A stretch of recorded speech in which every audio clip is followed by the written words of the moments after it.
Hi guys, and welcome to episode 10 of the Spfl RTG, the big 10th episode. And in today's episode we'll be revealing the first proper SBC that we can do, that we can add to the Spfl RTG, plus showing you some of the highlights of our champs qualifiers as well. As you can see, we have since completed the Alex Valle evolution from the last episode, and we're in the process of doing the Danny Armstrong evolution.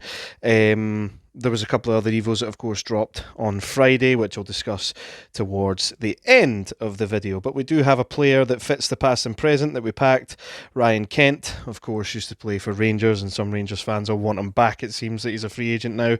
And of course the SBC Robbie Keane. Now, it is actually lower rated overall than his current hero card. However, stats wise, he's just as good, if not better. We've currently completed 3 squads of him, and we'll be looking to get him done by the next episode, if not when we've finished champs. He's got a long time to be completed anyway, but he's the first hero / icon that we can add to the club first owner. So, into the champs highlights. As you can see, we start off very well. Kyogo doing what Kyogo does, finishes into the back of the net. Unfortunately, of course, this guy did score 2 goals. Since it's just highlights, we're only showing our goals, of course, but we do get tackled on the edge of the box. McGregor wins it back. Engels, lovely 50-50 challenge there, and using that precision pass plus to find Lewis Palom with the ball, who gives it to Shankland, gives it to Kyogo, and scores. Not long after, we get it back to 2-2. Vai picks out Palma, who feeds Shankland. Kyogo keeping the ball close to feet. Vai hits the byline, fires it across for Czerny, who gets it on that stronger weak foot and finishes into the back of the net. Unfortunately, we did go on to lose that game on penalties. Into the next game, though, as you can tell by the change of scoreline and the change of kit. Luis Palma on the ball picks out Arne Engels, who gives it to Kyogo, and a lovely finish into the top corner to make it 1-0 to us. He did end up scoring a couple of goals in quick succession. We fire the ball in for Proper, hits the bar, and that, believe it or not, was an effort at goal, but we were lucky enough for it to come back out to Tavernier, who picks out Palma, and he makes no mistake with the finish off the post, 2-2. And it stayed that way for quite a while. Into the second half, we get a free kick, and I thought, do you know what, why not? We'll hit it with Tavernier. And I'm sure you're thinking, oh my god, does he score from here? Nah, not quite. Goalie saves it, heads it clear, but it does drop to Engels at the edge of the box, who hits it clean and fires it into the back of the net for 3-2 to us.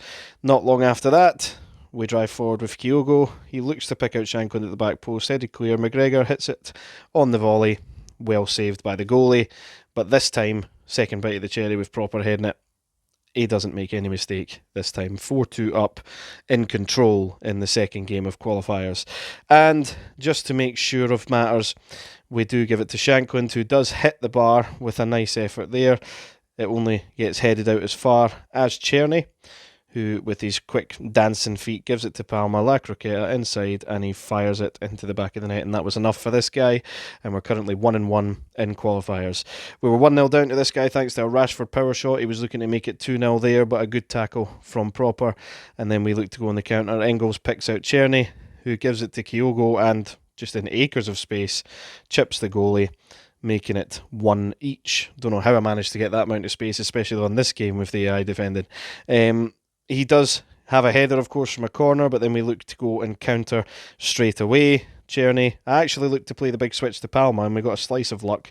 It bounced to Shankland, who fires it through to Kyogo. He doesn't quite bring the goal out as early this time because of the last chip, but it doesn't matter when you've got Kyogo 1-on-1. He's going to find the back of the net most of the time.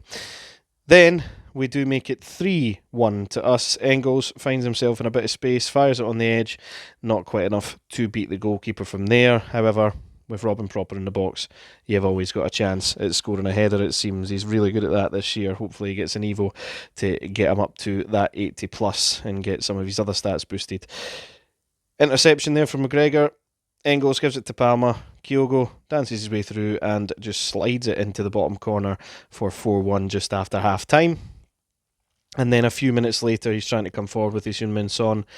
We tackle him with Tavernier, give it to Czerny, who gives it to Kyogo. 1-2 with Czerny, back to Kyogo, picks it out for Shankland, who feeds it round the corner for Kyogo, and that's a lovely finish. And this guy has had enough, and we are now 2-1 in qualifiers. Now, this team I wanted to show you because it was pleasantly surprised coming up against it. As you can see, similar to us, he's doing SPFL, although it is totally Celtic. As you can see, he's got a Kyogo that's lower rated than ours, but arguably has better stats. The rest of the team, though, his Maeda, of course, is higher rated than ours. He must have put him into the Evo that we put Kyogo into. And we did end up going 3-0 down. I don't know if I was just caught by surprise. He just seemed to be scoring every attack.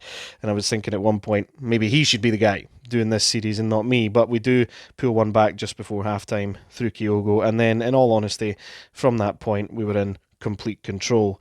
Kyogo drives to the byline, good cross into the box for Shankland, takes the touch and fires it in to the back of the net with his weaker foot. We've made some subs at this point. Disappointingly, some of the subs that he brought on were not Celtic based. He brought on Balde and stuff like that, which isn't great. I would have hoped that he would have been going completely Celtic. But Shankland picks out one of our subs, Dyson Maeda, drives into the box, and we get the equaliser on the 80th minute. The game does go into extra time. Danny Armstrong looking for a pass. He does find the pass to Tavernier over the top.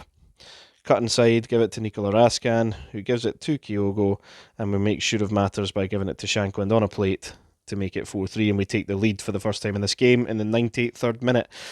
He looks to break with Nicholas Kuhn, tackle from Proper, gives it to Alistair Johnson, who finds Dyson Maeda. Shankland holds the ball up, waiting for the run in behind of Dyson Maeda. Maeda takes the ball, and again we make no mistake with the finish from Kyogo, and that's how the game did finish, 5-3 to us. And with that, we have achieved qualification to the Champs Finals, which the first 5 games of which will be the next SPFL RTG video. And with 1 game remaining, we don't need to win it. I know the rewards would be better, but we do give the win to the opponent, and he seemed grateful with his celebration, as you can see from there. So, with that, we get on to the Evos that released on Friday. So Lawrence Shankland is the one we chose to put into the Hey Jude evolution. I know that obviously it boosts defending, which I do think could be actually useful with winning the ball high up, in terms of physicality as well for him, although he is already quite physical. But his pace gets boosted, which is a massive factor. His shooting also gets boosted a little bit as well, and his dribbling gets boosted too. So I thought that was as much as I could have boosted a midfielder to 86 rated, and got them into the team. I thought Shankland was by far the best choice for the evolution. For us at this point in time, it also takes us that one step closer to having a full starting 11 of 80 plus rated players. We then just need Proper to get himself an evolution, or another centre half to get themselves an evolution that takes them to above 80 rated. In terms of the French evolution that dropped, there's only a few French players that qualified for it.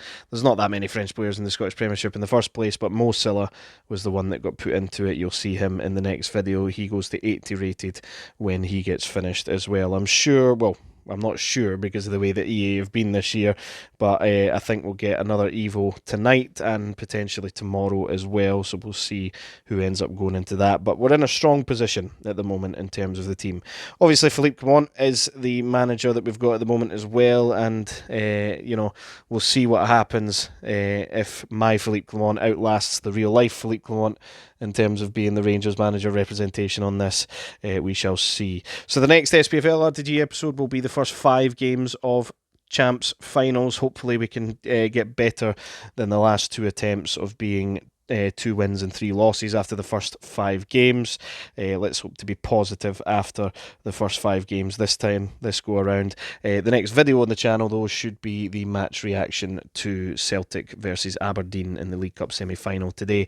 If you did like the video, leave a like and get that bell icon on, as well as subscribing, and feel free to check out all the other episodes of the SPFL RTG along with football match reactions, and I posted my Scottish Premiership team of the season so far as well, so give that a check out if you fancy as well. But I'll catch you in the next one, guys.